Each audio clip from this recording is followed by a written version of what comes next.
Welcome aboard, applicants. We're going to be talking about questions 1 through 3 of the October 2018 Baby Bar exam. We're going to be doing a quick issue spot drill today on each one of these questions. So let's begin with question number 1. What claims will Becky make and what remedies will she discuss? 2.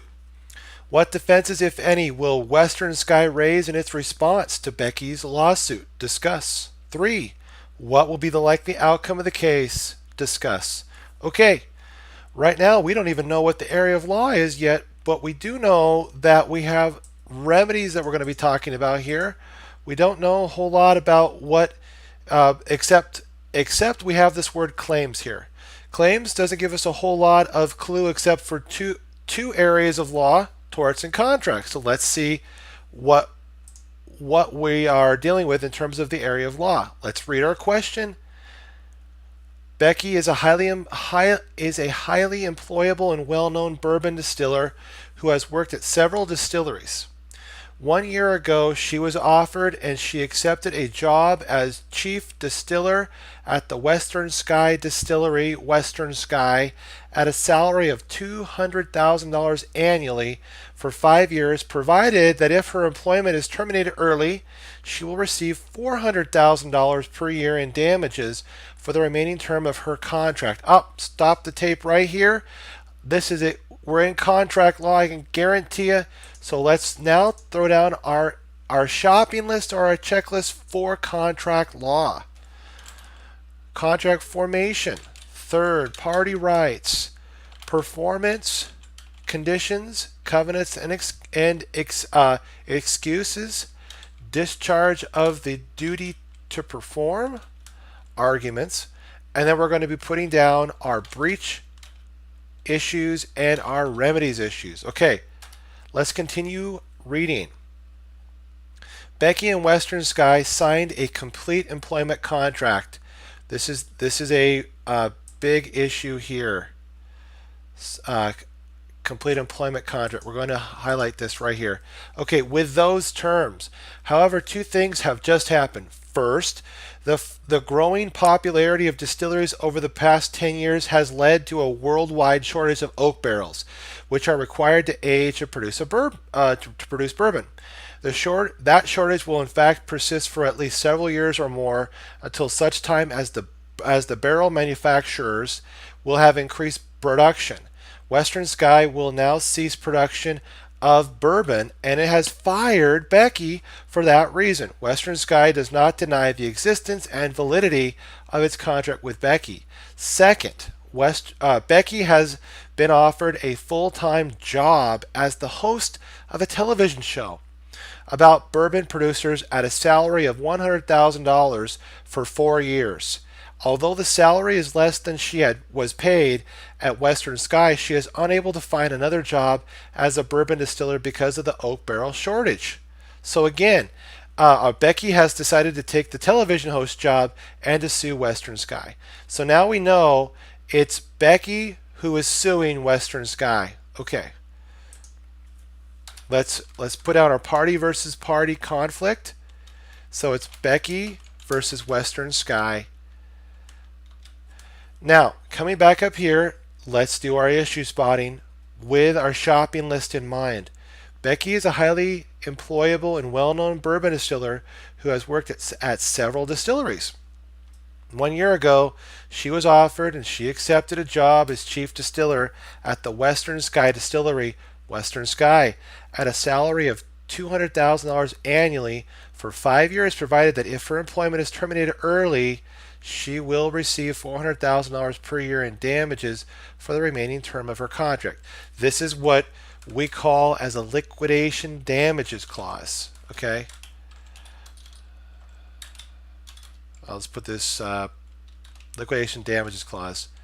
Now, in a liquidation damages clause, we're looking to see whether the damages that would flow from a breach or the contract not being performed as promised would be not would be unreasonable. It would be unreasonable for either party to be able to calculate damages at the time of formation, and then we're also seeing whether or not the damages calculation is a reasonable amount.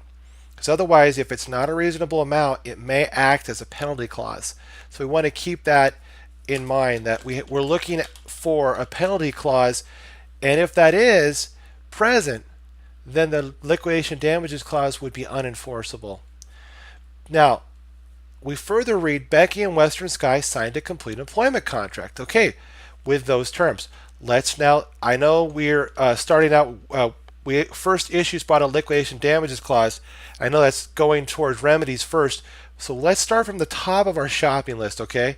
In formation, we're looking to see area of, or the law that is going to govern our contract. Well, because we're dealing with services, and why do I say services? She was offered and accepted a job as chief distiller, okay? This is a services related contract, and if that's not even clear enough, even in this complete employment contract, employment is a service. So we're going to have common law. Down, we're going to come down here and talk about contract formation. But remember, we want to use a term that is consistent with our fact pattern, our question. We're going to say complete employment contract.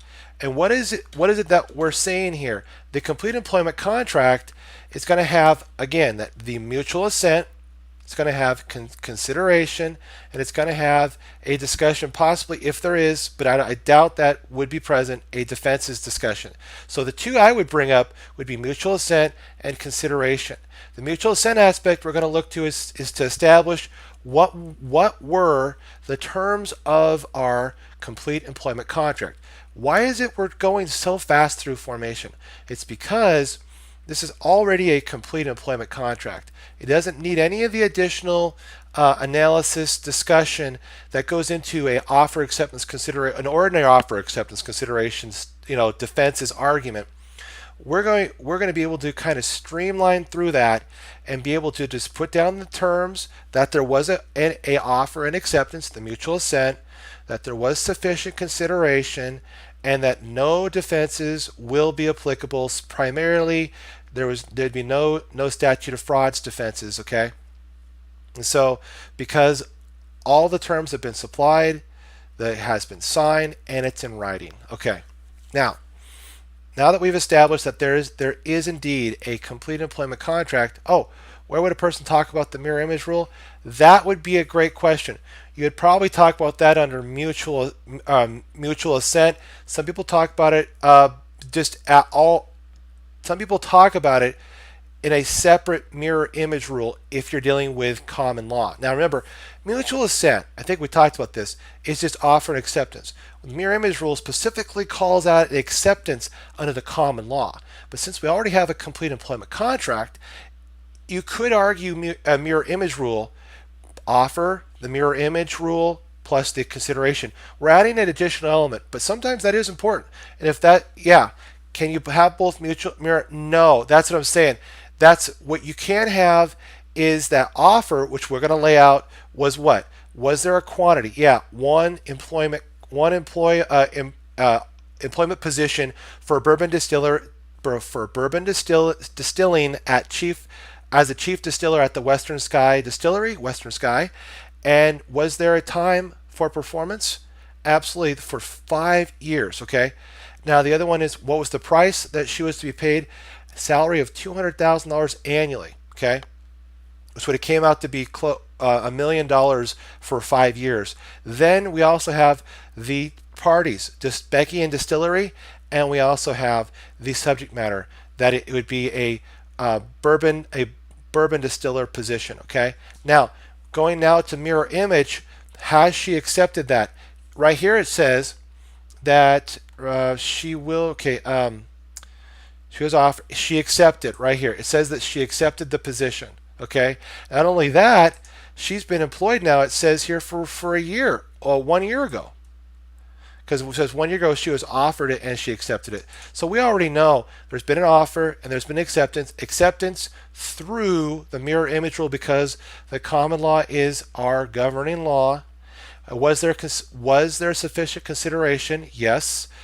Yeah, employment for salary and salary for employment, and nothing in terms of the statute of frauds seems to be a problem here because we have a writing, a complete employment contract, signed by Becky and Western Sky signed it, signed by the party to be charged, contains all necessary terms because the word completes in there. So there's no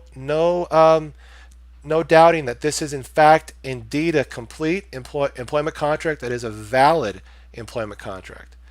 1 year rule is satisfied. Exactly right. That's exactly right. Because what does it say here that we have to have is that we have to have a writing. It was a complete employment contract.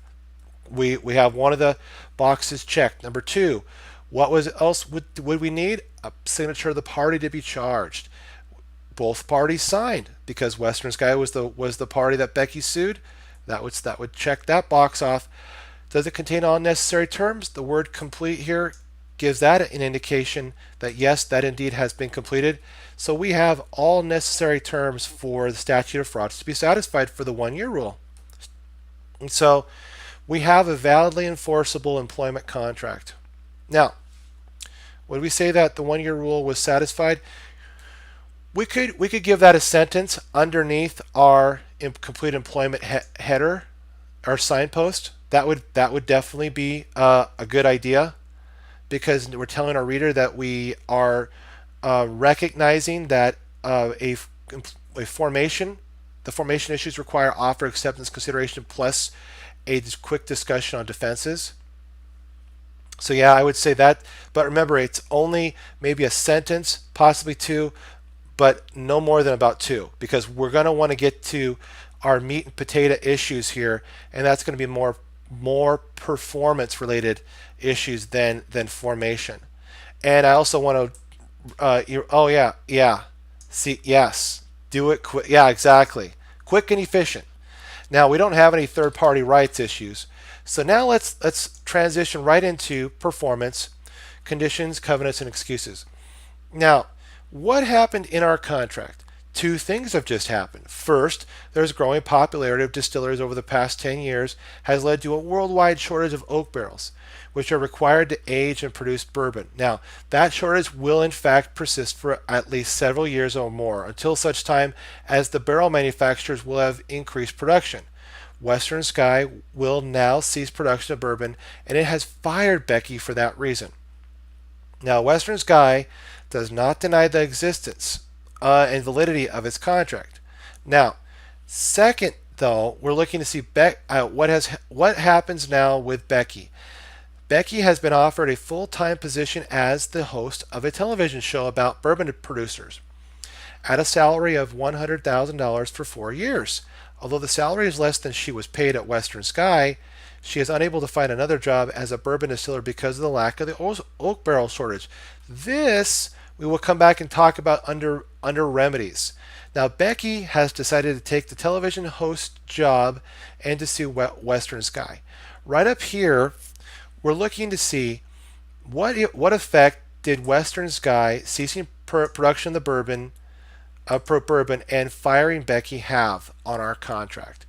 Well, first of all, we want to make sure that we lay out condition precedent, okay? And a condition precedent, was this an express condition precedent? I would say it was. And we want to lay out what duty both parties have. Now, Becky had a duty to be what? An employee, a bourbon distiller for Western Sky.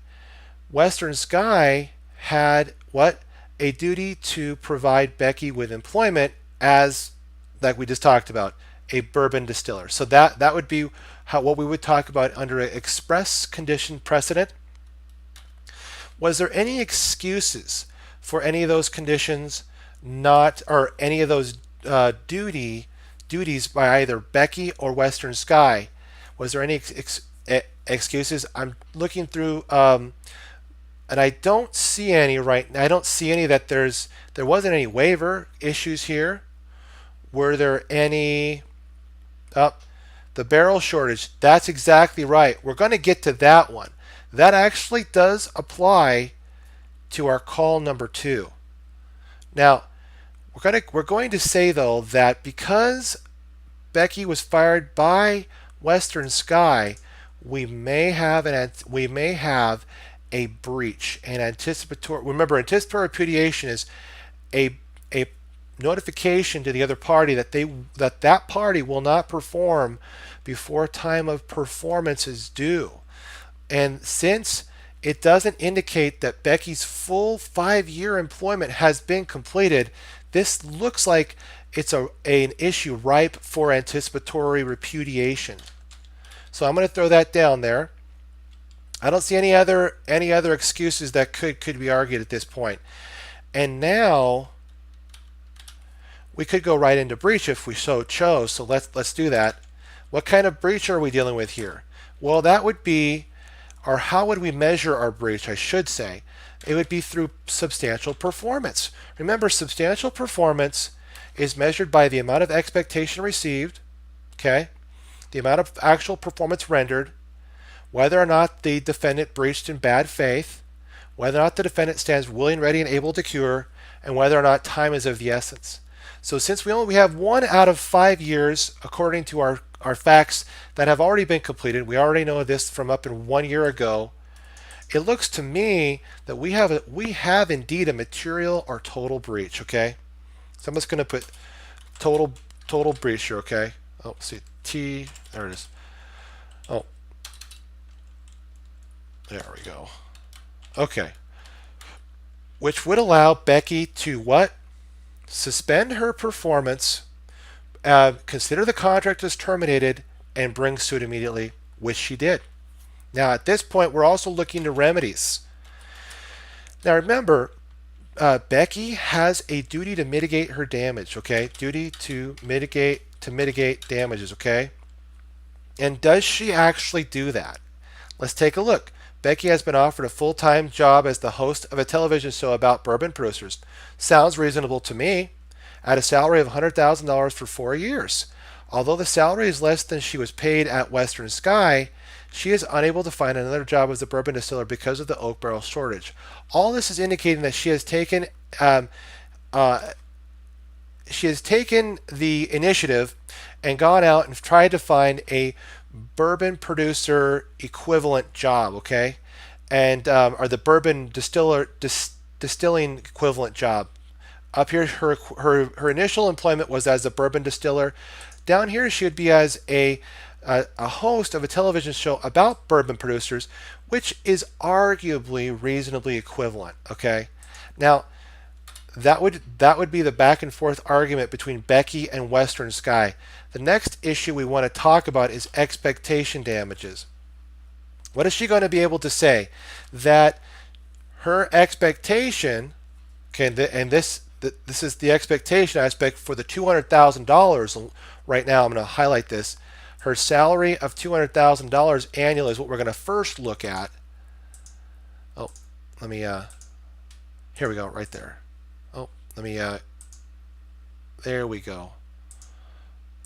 Got it. Okay. That would be the amount of her contract that's still yet to be performed by Western Sky. That would have been $800,000, which is the $1 million minus the $200,000 that Becky has already performed for Western Sky, and so it would be that $1 million minus the $200,000 for the 1 year equals $800,000 for the amount that's an expectation that Western Sky still owes her. But if you come down here and you take a look at the $100,000 for the 4 years for the full-time job as a bourbon producer, we subtract that from the expectation because that's the amount she was able to mitigate her damages by, and we're looking at roughly $400,000. Okay, that would essentially be her expectation damages. Okay, now down here under consequential damages, Hadley versus Baxendale, we're going to entertain that, and oh yeah, 800,000. That's exactly right, minus the amount that she was able to mitigate, which is the $100,000 for 4 years. See, that was the aspect is you could look at that. If it's $100,000 for the entire 4 years, then it's only $700,000. But if it's $100,000 for each of the 4 years, which seems more reasonable, then you could argue that it's actually $800,000, which is this is the remaining amount Western Sky owes Becky, minus the amount she was able to mitigate in damages, which was the $100,000 for every year she's a host of a television show about bourbon producers. So you got $800,000 minus $400,000 equals $400,000. Seems like a reasonable calculation. Now, then we looked at consequential damages, Hadley versus Baxendale. Oh yes, no problem, not a problem. That the consequential damages is the amount that the both parties would have been able to foresee at the time of contract formation that in the event of a breach, the non-breaching party would have suffered as a result of the breach. We'll look to see whether or not, again, foreseeability and whether or not that was a reasonable amount. And we're looking to see here, it doesn't indicate that except for the $400,000 per year in damages for the remaining term of her contract, which could be more closely matched up with liquidated damages clause, I don't see that as a consequential damages. So that's why we want to raise it.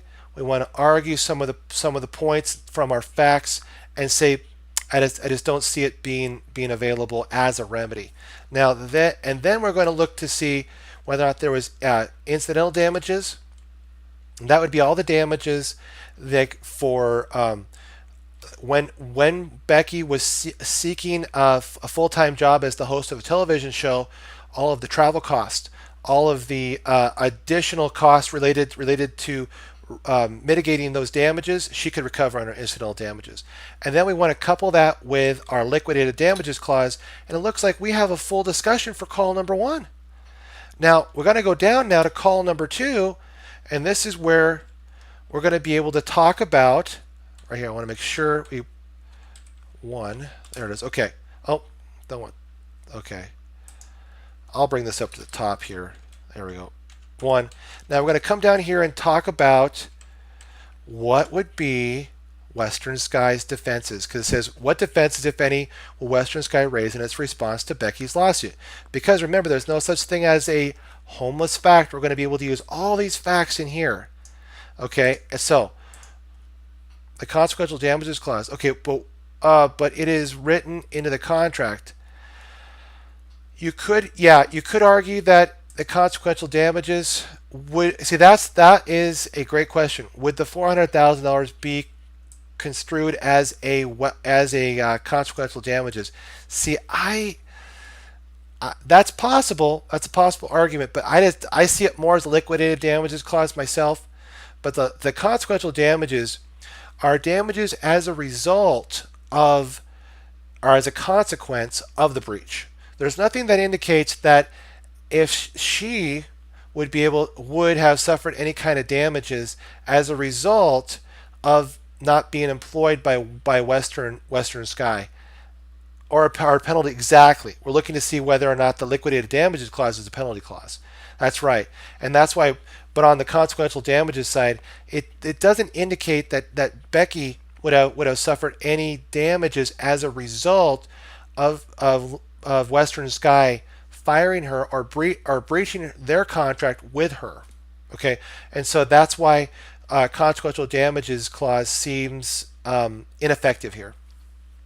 Now, we're going to look at the defenses that Western Sky has in response to Becky's lawsuit.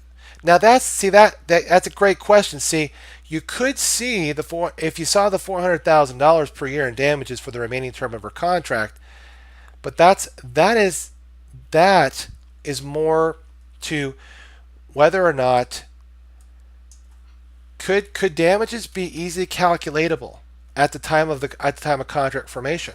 See, remember, this is different than consequential damages. Consequential damages are a damage as a consequence that flows from the breach, where this $400,000 is something that both parties made in terms of a certain and definite damage as a result of there being any breach in that agreement.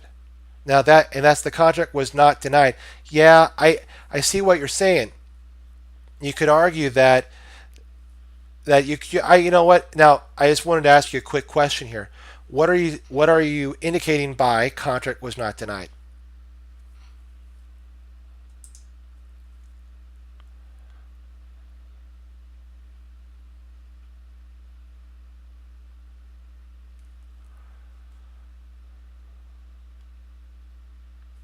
What is okay, yeah, and they were the ones breaching. Right. But the thing about it is you ask yourself, is that let's take a look and see about this amount. 4 times $400,000. That's $1.6 million. Now, think about this in terms of the expectation damages that she would have ordinarily been able to recover. $800,000 minus the amount she was able to mitigate, 400,000. So it's technically $400,000 that she could receive an expectation. $400,000 on one hand and 1.6 million on the other. Does that 1.6 million seem a little excessive or unreasonable?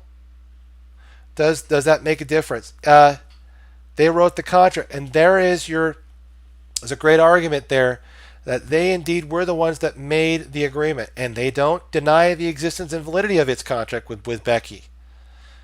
So yes, you could argue. It's a very, very good point that you might want to argue that in terms of your liquidated damages clause. And I don't. But again, just a quick note on the consequentials. I don't see the liquidated damages as the same thing as consequentials. Okay, so I hope that answers your question there.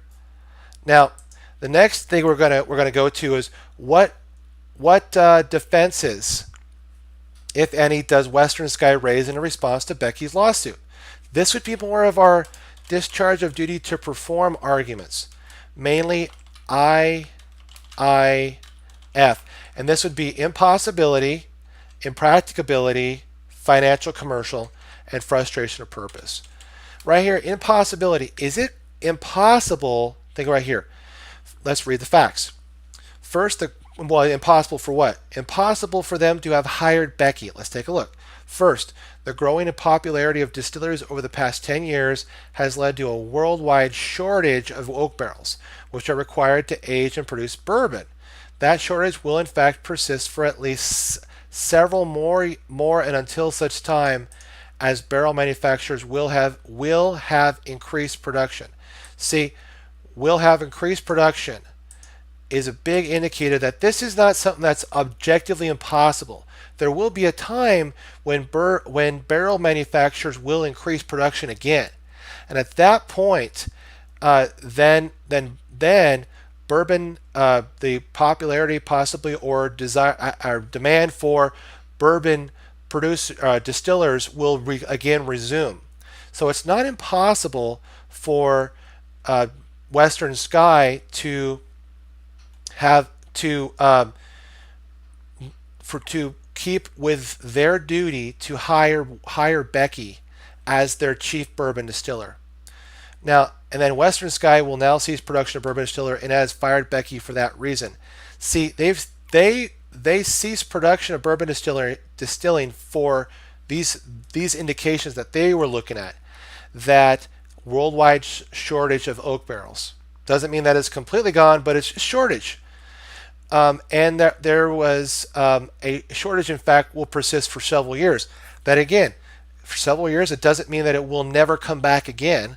And third, that the manufacturers have until such time as the barrel manufacturers will have increased production, like we indicated. When again they increase production, then the bourbon distilling will again resume. But neither one of these three factors indicates that it's objectively impossible for Western Sky to have what? Employed Becky.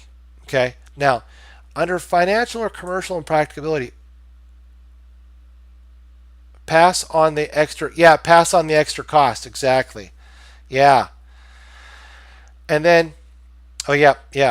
And then impracticability. In other words, financial, commercial, and practicability. Are they going to? This is what they would argue, that if they were required to continue to hire Becky, they would be put to a financial problem, or the potentially becoming insolvent. That indeed that their practicability, or it would have become impracticable, financial, commercial, for them to have continued to hire Becky as their chief bourbon distiller. Let's look here. Again, we go back to our original arguments that it will again resume, the manufacturers of barrels, of bourbon barrels, will again increase production when till such time as the barrel manufacturers will have increased production, and it doesn't indicate at all that Western Sky will suffer any financial insolvency, or in other words, has it become completely impracticable for Western Sky to sell bourbon. It doesn't indicate that. It just indicates that Western Sky has ceased production of bourbon. Now that's where we're going to gain a lot of points in our analysis for an argument for and argument against, and using facts to support those arguments. That's critical. Now, again, I would take the stance that it's not financially or commercially impracticable for Western Sky to have kept Becky as their chief bourbon distiller until such time. How will Western Sky handle the money damages? That's exactly right. They will say that they're at a loss. That's their argument, is that they're at a loss for continuing to hire Becky. And that has made it impracticable for them to continue providing Becky that position as chief bourbon distiller. However, nothing indicates here that the basis of the bargain, or I should say the basis of the contract, has become commercially impracticable. Or is that the question 3? See, question 3 goes to frustration of purpose. And we'll go to that right now. That the frustration of purpose argument will look to see whether or not the purpose for contracting, the essence of why the contract was made in the first place to produce bourbon, has been frustrated beyond repair. Again, it's funny, we return to the same set of facts yet again, that it's just a shortage that will again, they will again be with oak barrels, a sufficient amount of oak barrels. How do we know this? Until such time as the barrel manufacturers will have increased production. And no facts indicate, again, I know I tend to repeat myself on this one, but it's important, because no facts indicate that the barrel manufacturers will never again produce bourbon barrels. It's just at this present moment, there's been a worldwide shortage that has caused the barrels to be not easily accessible in the quantities that bourbon producers like Western Sky would like. Will number 3 also tell how much is owed to Becky? Very good point.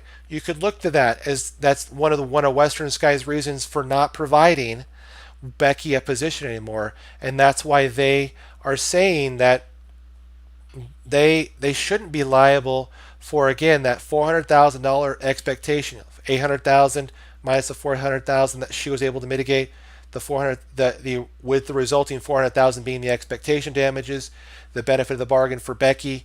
And they're going to say that due to either the financial, commercial, and practicability, if that's how the analysis comes out, or for the frustration of purpose argument, that they should no longer have to be required to provide Becky, or to keep with their duty with Becky to provide her a position as chief bourbon distiller. And then we want to make sure to reach a conclusion as to this. I'll put a C for conclusion, and that would be Western Sky's position. And then the likely outcome is what we're going to be looking at here under number 3. What would be the likely outcome that we would decide? So this has addressed question number 1, and I hope this meets with your satisfaction and has answered a lot of questions. And hopefully this is a great help. Okay, let's go to question 2. Question 2 now, we're switching gears. Going back to our game plan again, reading our COTQ first. With what crimes, if any, can Andrew and Bell be reasonably charged? Discuss. 2. Do Andrew or Bell have any defenses? Discuss. Right here, the word crimes jumps right out to us. We know exactly what area of law this goes to. Criminal law. Let's keep with our game plan again and put down our shopping list. Let's come down here, right here. Murder, structure, theft, crimes against the person, solicitation, conspiracy, attempt, and defenses. This is important before we even get to our reading, because now we are priming our mind in that we're ready now to see the issues that are most likely to pop up, and that we won't forget any issues for that matter as well. Now let's look at how we can frame our questions here, so that we're frame our answers to the questions so we can answer the questions. Okay, now with what crimes, if any, can Andrew and Bell reasonably be charged? Now, question number 1, we can argue that it's state. Here we go. Oh, there we go. State v. Andrew, State v. Bell. And then what defenses would they have? Now, the other one, we might be able to then save our defenses for these, or we can actually lump them too. We could actually put in, instead of doing 1 and 2, we could just say State v. Andrew and State v. Bell, putting in the crimes and defenses of Andrew, of A, State v. A, and then when we come down here is do crimes and defenses of Bell. Let me summarize this up here for this.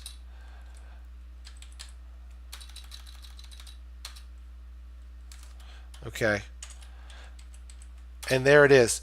Now we've completely answered 1 and 2 in the shortest package possible, so that we can get to writing our answer efficiently. Now, let's get now to our question. Andrew is facing charges of battery against his ex-girlfriend Bell.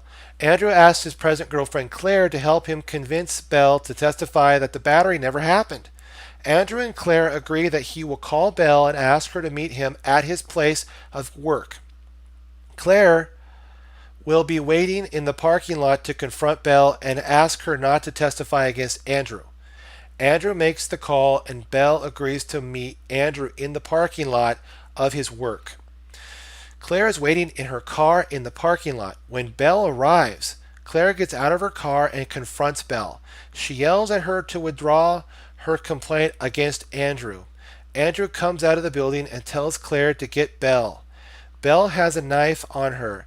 She brought it with her for protection.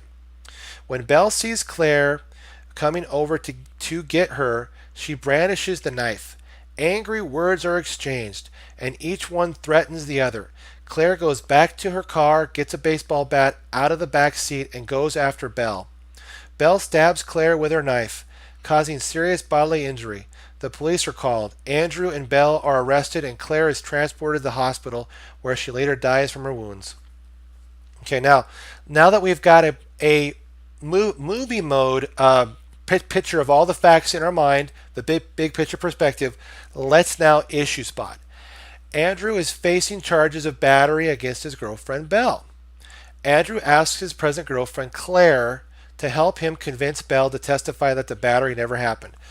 What would this be concerning Andrew? A solicitation. Okay? And remember, up here, solicitations can merge with conspiracy. So we want to make sure to throw in merger as a possible signpost header to indicate that indeed solicitation upon acceptance, possibly by Claire, would merge into the conspiracy. Okay, let's see if Claire agrees. Andrew and Claire agree. There we go, right here. Just highlighting the words here. Oh, let me highlight that a better. Thank you for your patience. Right here. Okay.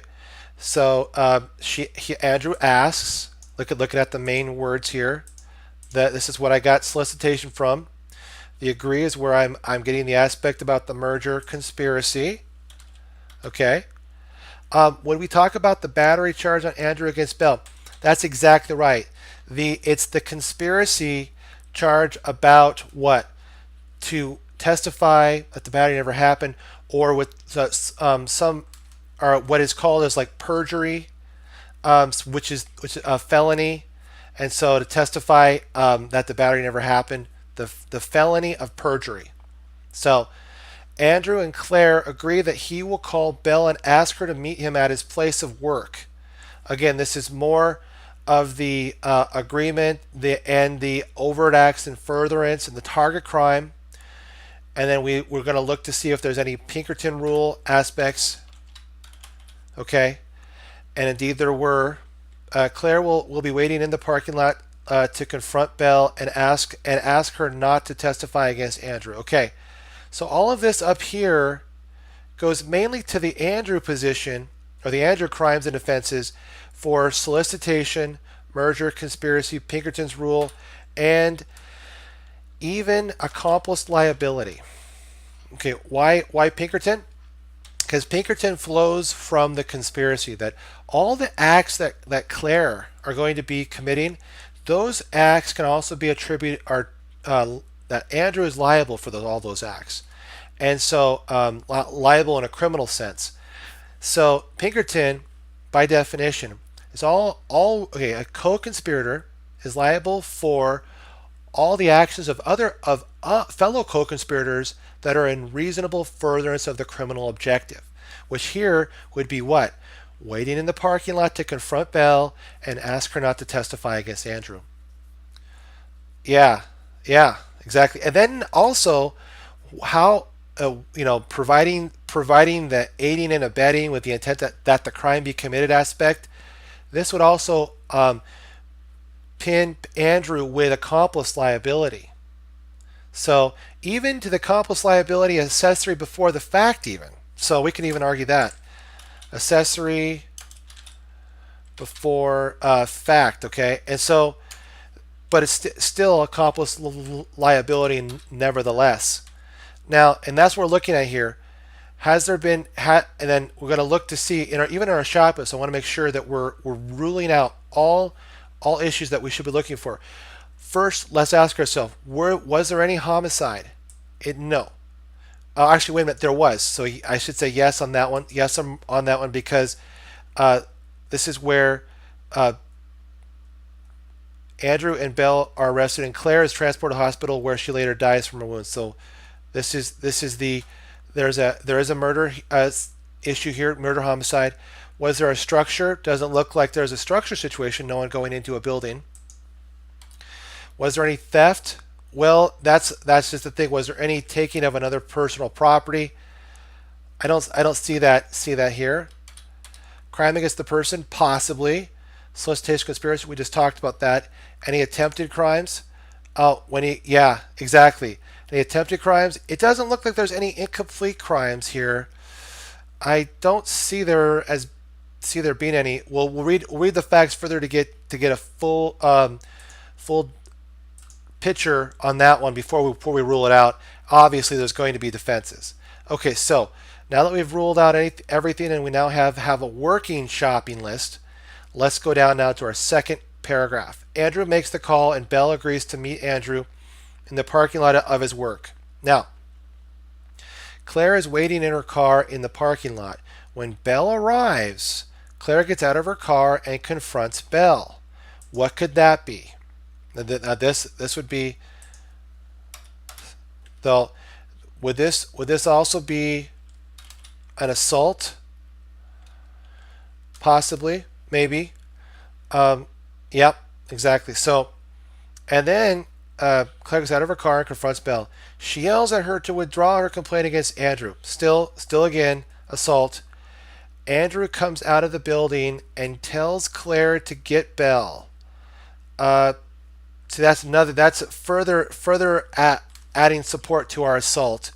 There's additional assaults here. We could have the first assault would be for the Belle or Claire getting out of her car and confronting Belle.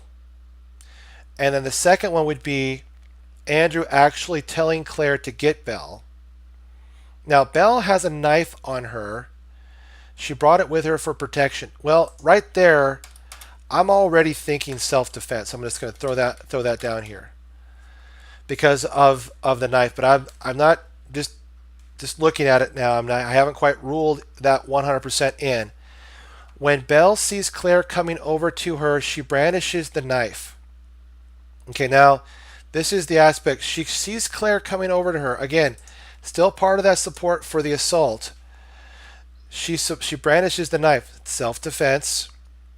Angry words are exchanged. And okay, angry words are exchanged. So this could be a possible assault for Belle here, for the angry words that are exchanged, and each one threatens the other. Okay, again, still assault, adding more weight to our self-defense argument as well. Claire goes back to her car. This is Claire now going back to her car, gets a baseball bat out of the back seat, and goes after Belle. Okay, now see this one here. Yeah, number 2 assault right here. This would be assault number 2. Going after Belle at this point. Now, Belle stabs Claire with her knife. Yep, there's a battery. There's a battery right there. Assault number 3. Okay, exactly. You could have up to, I would say, definitely, you could have up to 3 assaults here. I would actually say A times 3 here. Okay. Then under Belle though, when Belle up here it says that each one threatens the other, that would also be an assault for Belle in particular. And then Claire goes back to her car, gets a baseball bat out of the back seat, goes after Belle. This would be more adding to the self-defense argument as well. Belle stabs Claire with her knife. This would be the battery of Belle concerning Claire, causing her serious bodily injury. That might provide further support later on for the murder homicide. Police are called. Andrew and Belle are arrested, and Claire is transported to the hospital, where she later dies from wounds. There's homicide of Claire. So we're looking to see here now. We have the solicitation, murder, conspiracy for Andrew. We have the Pinkerton's rule for all the actions taken by Claire that Andrew is criminally liable for.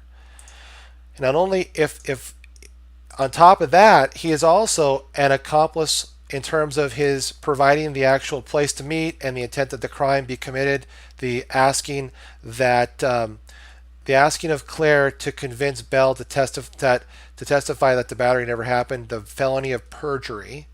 And then there's 3 specific assaults that we want to call out to our reader, and one of them being that when see right here, Claire is waiting in her car. When Belle arrives, Claire gets out of her car and confronts Belle. First one, she possibly yells at her. That would add an additional number 2, and then down here, angry words exchanged and one threatens the other. And then there are, you could even, I would say, even if that's not a strong enough one for number 3, you could actually have Claire going to get her baseball bat out of the back seat and going after Belle would be an additional assault charge for Claire that Andrew is liable for. Only a battery, which is not a felony, right? Yeah. Well, see. Remember, it's specific intent, general intent. It's a general intent crime. Battery is a general intent crime. But depraved heart is. Yeah. See, that's the aspect. Depraved heart is actually, remember we talked about the malice aforethought states, which you have intent to kill, a felony murder rule, intent to cause serious bodily harm, and depraved heart. The only one that's actually an express specific intent, or I should say express malice, is the intent to kill. And that's why when we do the homicide of Claire, we want to make sure to bring out that there is an argument, I I think no, actually no. That right here, when Belle stabbed Claire with her knife, causing serious bodily harm, I definitely could see intent to cause serious bodily harm there. Yeah, okay, maybe when she stabbed. Yeah, exactly, exactly. Also, the depraved heart rule would be there. Would there be enough for intent to kill? See, I don't see that there now. Here's the thing. Let's walk through this. Was there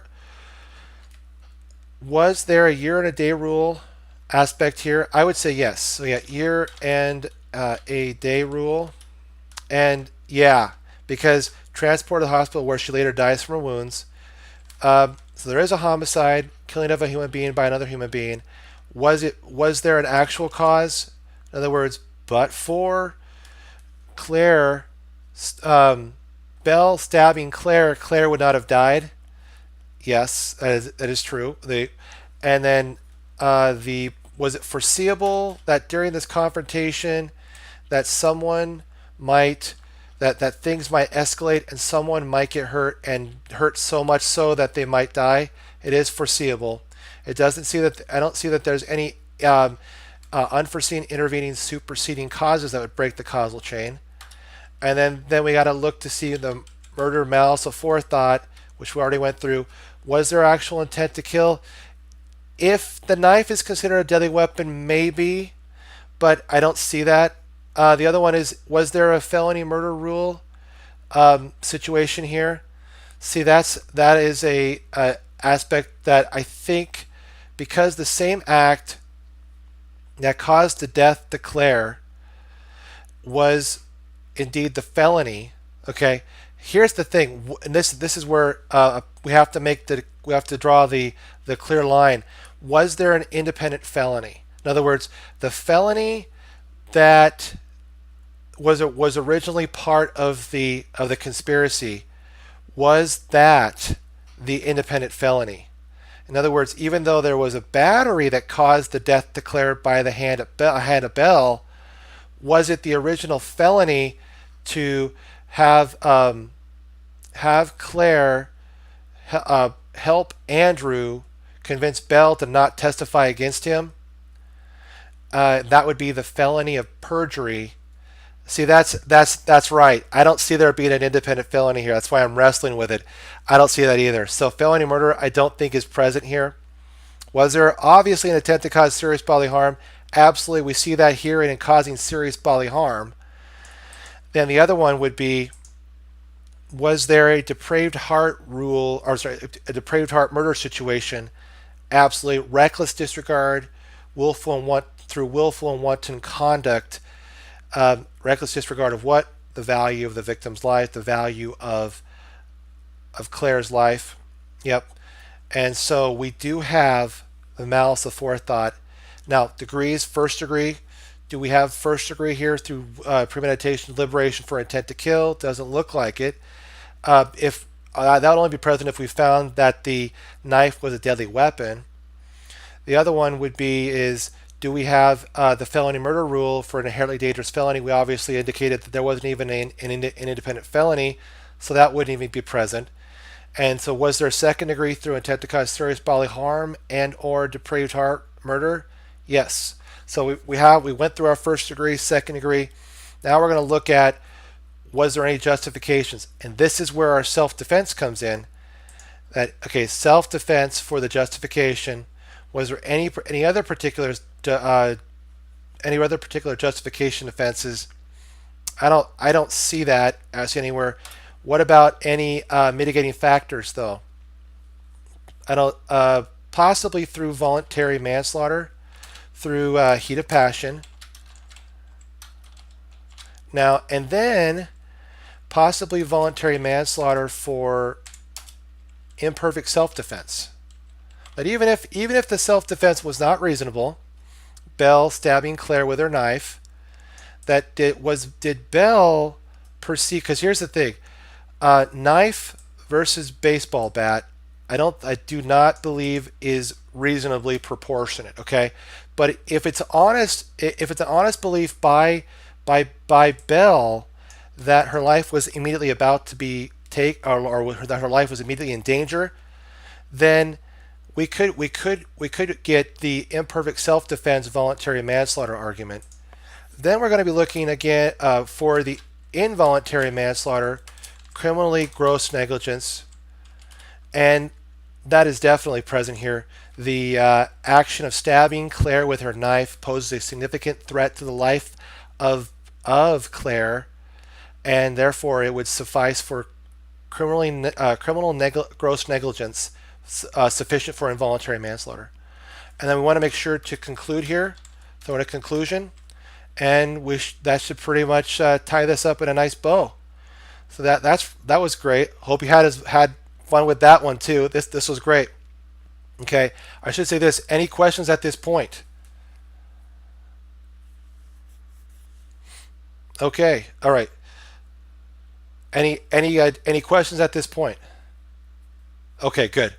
Okay, question number 3. Sticking with our game plan, let's go to the call of the question.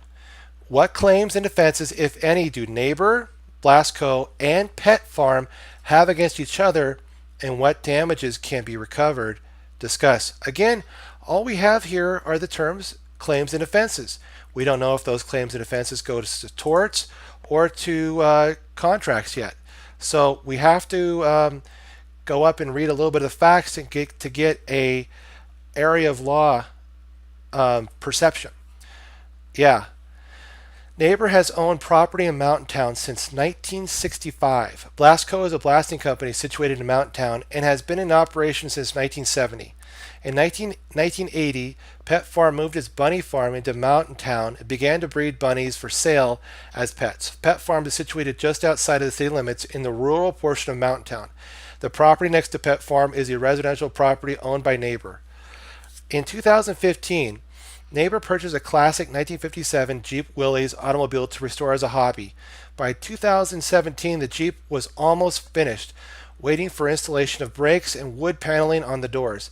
It was perched at the top of Neighbor's steep driveway with its front wheels improperly secured by blocks. Once completed, the Jeep would be worth $50,000. On March 3, 2017, Blasco was blasting a new train tunnel about 3 miles from the properties owned by Pet Farm and Neighbor. While blasting, an unusual jolt occurred, which caused Neighbor's Jeep to jump off its blocks and roll down the driveway. Neighbor was not home at the time. Neighbor's Jeep careened across the street and entered Pet Farm's property by busting through a thin wooden fence. While on Pet Farm property, Neighbor's Jeep ran over and killed 22 Holland-Loop rabbits owned by Pet Farm, worth about $100 each. The Jeep eventually came to rest at the bottom of a ravine, damaged beyond repair. When Neighbor returned home, he saw the gaping hole in the fence and immediately called his lawyer. So it sounds to me like we have torts. Nothing indicates a contract, so we can easily rule out contract law and go right into our tort shopping list. Tort shopping list is intentional torts, negligence, strict liability, products liability, other torts, and third-party issues. The other torts here would be Swiss Mini is our acronym. Okay, and this would be mainly the one that we're going to look here because I'm reading through is nuisance. So we're going to be able to pull that out here. But now, let's now, with our shopping list in mind, or I should say, with our shopping list in mind, let's go through and establish our party versus party conflicts. Okay. And now if we could do this both by chronological and event based. Neighbor has owned property in Mountain Town since 1965. Sounds to me like foundational facts. Blasco is a blasting company situated in Mountain Town and has been in operation since 1970. Still, foundational facts. In 1980, Pet Farm moved its bunny farm into Mountain Town and began to breed bunnies for sale as pets. Additional foundational facts and background facts. Pet Farm is situated in just outside of the city limits in the rural portion of Mountain Town. The property next to Pet Farm is a residential property owned by Neighbor. Still, that all of that first paragraph here are foundational facts that we don't really know yet what to do with, but they will provide support. No such thing as a homeless fact. In 2015, neighbors purchased a classic 1957 Jeep Willys automobile to restore as a hobby. By 2017, the Jeep was almost finished, waiting for installation of brakes and wood paneling on the doors. It was perched at the top of neighbor's steep driveway with its front wheels improperly secured by blocks. Once completed, the Jeep would be worth $50,000. On March 3rd, 2017, Blasco was blasting a new train tunnel about 3 miles from the properties owned by Pet Farm and Neighbor. While blasting, an unusual jolt occurred which caused Neighbor's Jeep to jump off its blocks and roll down the driveway. Neighbor was not at home at the time. Neighbor's Jeep careened across the street and entered Pet Farm's property. So right now we have Neighbor v. Pet Farm. We don't want to forget about the aspect about, I should say Pet Farm v. Neighbor, excuse me. Oh, let me go down. Thank you for your patience. Pet Farm v. Neighbor. And then we want to make sure that we don't forget about talking about Pet Farm and Neighbor versus Blasco. Okay. Now, we want to make sure too that this is blasting. So we're instantly thinking strict liability. We'll hold on to that. We may have that may be there, that may not be there. But let's continue reading facts now. We now know that Neighbor's Jeep careened across the street and entered Pet Farm's property. At this point, we have a conflict.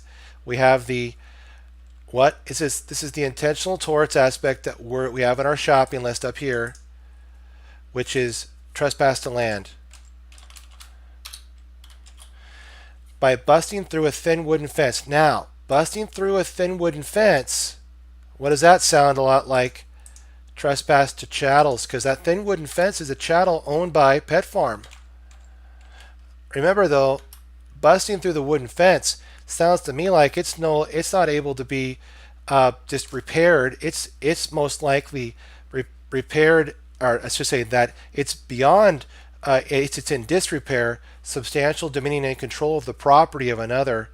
Now this would be along the lines of conversion, and that's why I would throw in a discussion concerning not only the thin wooden fence for trespass chattels, but I'd also throw in a quick discussion on conversion for that as well. Make sure to throw in fence. Okay, I'll just do that. Okay. There we go. Now, while on Pet Farm property, Neighbor's Jeep ran over and killed 22 Holland Loop rabbits owned by Pet Farm. Again, trespass to chattel. This would be for the rabbits. And then we got conversion because those rabbits were killed for the rabbits. And we know that at the time of the conversion, the fair market value of those 22 rabbits would be 22 times $100 each. So that would be the conversion value, the fair market value at the time of the conversion. So $2,200. And that would be down here under remedies, by the way. So, okay, I should say general damages and special damages. I'm sorry, right there. There we go. Perfect. Okay. The Jeep eventually came to rest at the bottom of a ravine, damaged beyond repair. Now remember, what is this? Actually goes to a claim by Neighbor versus Blasco, and that would be for the trespass to chattel and conversion of the Jeep. And we know that at the time the Jeep would have been worth $50,000. Excuse me. Yeah, Pet Farm. That's exactly right. We did this one, this up here. Now, are you saying that? No, see, that's where I see that it's just neighbor versus Blasco. I don't see that. See, right up here, we have Pet Farm versus neighbor. Right up here, we have Pet Farm and neighbor versus Blasco. Right here, I'll make these a little bit bigger. So I'll pull these out for you. There we go. It's that one there, and these are the three conflicts that I see, conflict pairing that I see. Right there. Okay, now when neighbor returned home, he saw the gaping hole in the fence and immediately called his lawyer. Now that, oh yeah, Jeep damage is neighbor versus Pet Farm. Is neighbor versus Pet Farm. See, that's what I'm saying. I don't see that.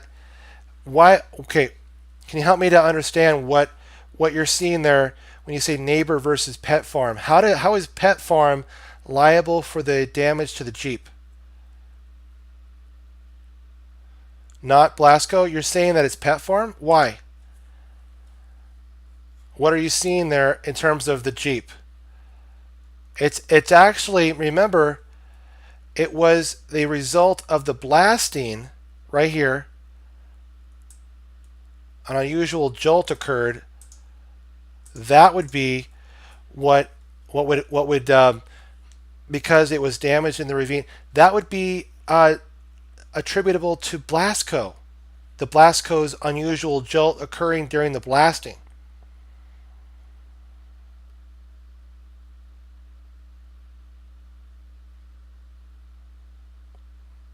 Would you agree with that? Yeah. See, yeah.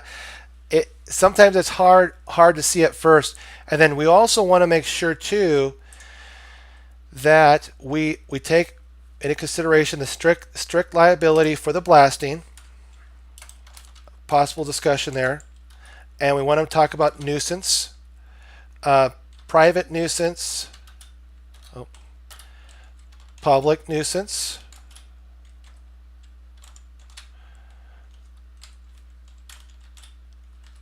And we want to make sure, okay, right here, private nuisance, public nuisance, and that there is a coming to the nuisance argument. And what is that here? That would be right here, that in 1980, Pet Farm moved its bunny farm into Mountain Town and began to breed bunnies for sale as pets. And then the property next to Pet Farm is a residential property owned by neighbor. But we start getting a hint of the nuisance and the coming to the nuisance argument up here under the first sentence. Neighbor has owned property in Mountain Town since 1965, and they've been blasting. They've been a blasting company situated in Mountain Town since 1970. So, and then it's 10 years later. That's when Pet Farm moves in and starts their bunny operations, their bunny breeding operations, and then Pet Farm. This is Pet Farm is situated out just outside the city limits in the rural area of Mountain Town. Further adding argument to that, and then the property next to Pet Farm is a residential area owned by neighbor. Again, okay. So why would you need a separate issue of neighbor versus Blasco? That would be for when the jolt right here caused neighbor's Jeep to jump off its blocks and roll down the driveway. Right there.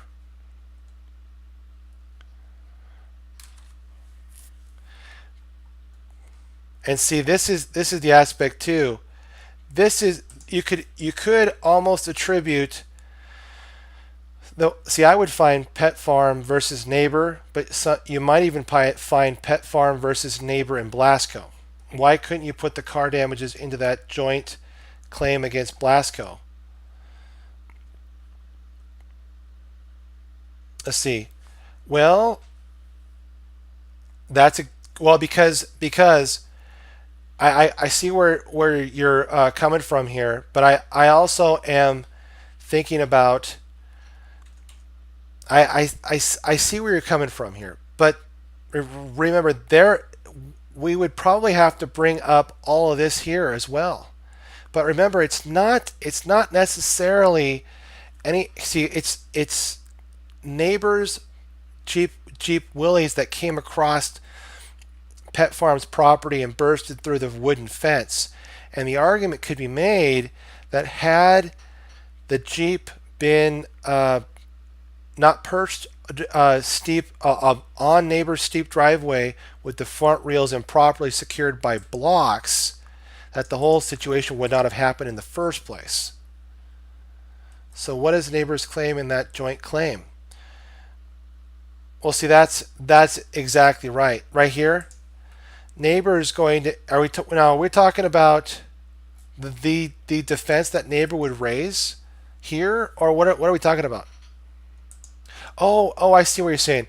Pet Farm and neighbor are going against Blasco here, and that this would be strict liability for the blasting. That would be all the activity related to the blasting, the 3 miles from the properties. See, they're even mentioning that there's properties here owned by Pet Farm and neighbor. That's why this is called out here. See, the blasting is that considered an unusual activity for the community? Can it be made safe by reasonable means? Is there a high risk of harm?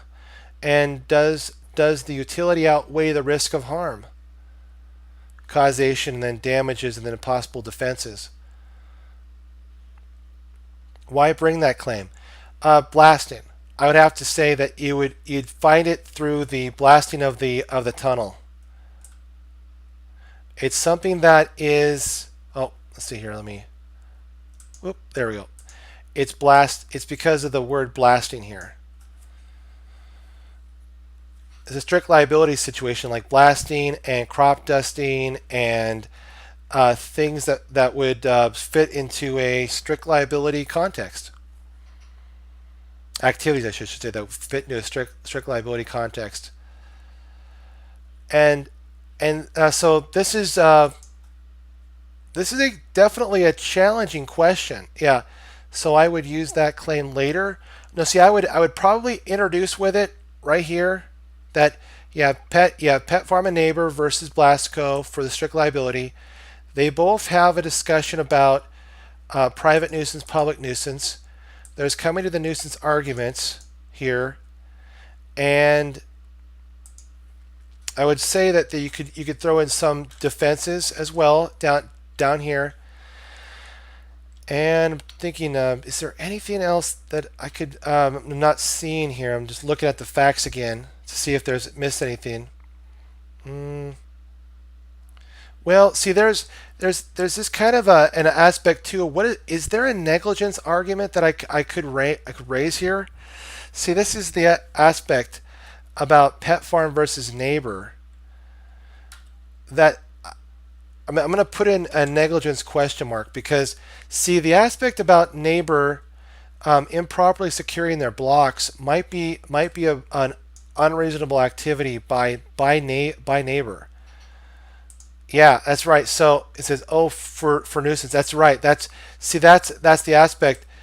Was both of neighbors and Pet Farms use and enjoyment of the land, has that been interfered with both in a substantial and unreasonable manner? I would say yes on this one, because there's blasting that's happening that's causing unusual jolts to occur, so much so that it's causing a car to jump off its blocks and roll down the driveway. So it's, yeah, right, yeah. So I think this is pretty, yeah, exactly, unusual.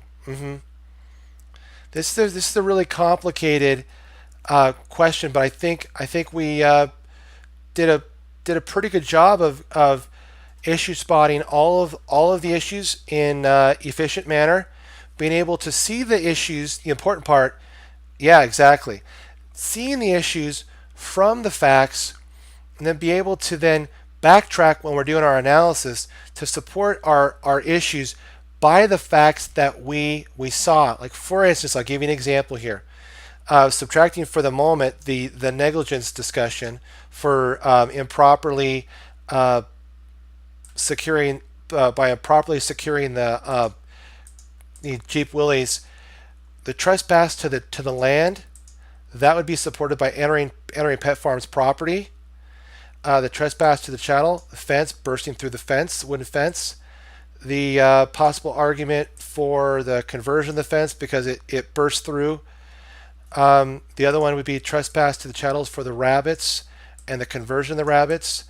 The 22 the amount of rabbits times the fair market value for each of or the quantity of rabbits times the fair market value of each of the rabbits, and then being able to then use those numbers to approximate the special damages argument for recovery for the fair market value of the rabbits at the time of the conversion, and bringing all of these party versus party orientations to a conclusion is important too. Make sure to argue both particular parties' arguments concerning the issues that have facts to support a counter argument. And would you discuss the damages separately? Absolutely, I would, because the questions even go so far as to tell you the fair market value at the time of the conversion for the Holland Loop rabbits their fair market value at the time of the conversion. So yes, and then also down here for the conversion of the Jeep, down here the fact that the Jeep would have been worth $50,000, that also is a possible argument for the conversion of the Jeep by the Blasco unusual jolt that caused the Jeep to come to rest at the bottom of the, I think it says ravine. Let me see here. Bottom of the ravine, yeah, bottom of the ravine right here. Damage beyond repair, clear indication of a conversion, and the trespass to chattels being that jolt, and then the conversion. And we already know the fair market value of the Jeep at the time of the conversion. And then making sure to note up here that strict liability for the blasting, the nuisance arguments for all the interesting facts concerning the time that neighbor owning property in Mountain Town, and the time that Blasco came in, the time that Pet Farm came in, the fact that they're all within close proximity to one another, and that would play into the coming to the nuisance arguments. Any particular defenses that might come out of that as well, we would entertain, and maybe even throw in a quick remedies discussion for like injunction. Maybe just a quick one about that, and general damages, special damages. So yeah, this is a run and gun essay, no doubt on that one. So with that one, I think that'll bring our 3 essays to a close. I hope y'all had a wonderful time, and thank you so much for attending the we'll call it the workshop, the 3 essay workshop here, and the efficient issue spotting using our game plan. They make sure to stick to your game plan. Read the COTQ when you find the area of law. Put down your shopping list and checklist, and then make sure you're addressing the question. Put that party versus party or whatever the question asks you to answer. Make sure to address that, and then go into your facts with your shopping list checklist in mind, so you can pull out all those issues from the facts. And when you go to write those issues, you're supporting those issue elements with the facts that initially caused you to spot that issue. So that's it in a nutshell. And thank you so much for attending. I'll put a quick little shout out to Chess Cruncher TV. Keep going, Chess Cruncher. Keep wonderfully crunching those chess positions and tactics. And the other one I also want to put a shout out for is my Kindle Amazon book, Battling the Big Bad Baby Bar, Essay Basics. Okay. Thank you so much for attending, and don't forget to vote. And I wish you the best, and I wish you the best on the upcoming bar exam.